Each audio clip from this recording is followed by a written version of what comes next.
Mga mitambong sa usa ka lamay maunay gilamayan, human na namatay sa aksidente sa Hasaan, Misamis Oriental.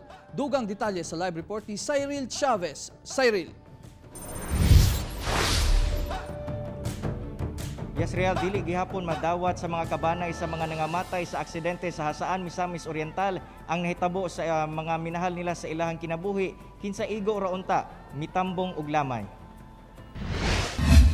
Naglisod sa pagdawat ang pamilyang Kapilador sa nahitabo kang kagawad Wilfredo Kapilador Jr. kinsa usa sa mga namatay sa aksidente sa Hasaan, Misamis Oriental kung asa nadaro sa usa ka trailer truck ang mga biktimang mitambong lang sa lamay. Matud nila, buutan, mapinanggaon sa iyang pamilya ug matinabangon sa katawhan ang mipanaw nga kagawad.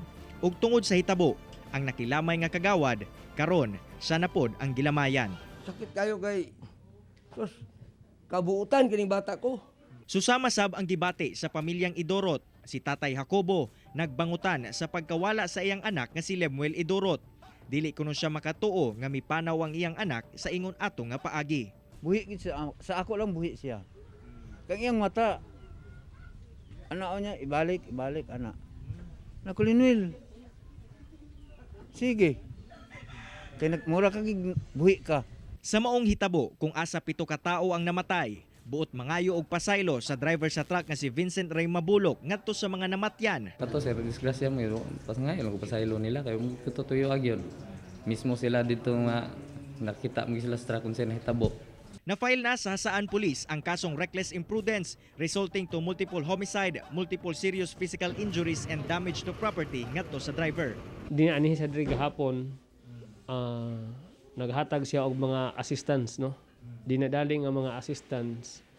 Dilibot pasabot ato nga maghatag na dilibot pasabot ato nga ikaw nga biktima tungod kay gihatagan ka ng amount dili na din ka mo file og kaso. Wala sila pugni. Real sa kabahin sa kapulisan, sumala pa nila nga ngadto sa mga motorista kinahanglan sutaon sa ang ilahang mga sakyanan usa mo biyahe sa kalsada kini aron na malikayan ang mga susamang insidente. Pahimangno sab nila o gina-discourage nila ngadto sa mga tao nga mag-standby kilid sa National Highway aron dili mabiktima sa mga susamang insidente. Real.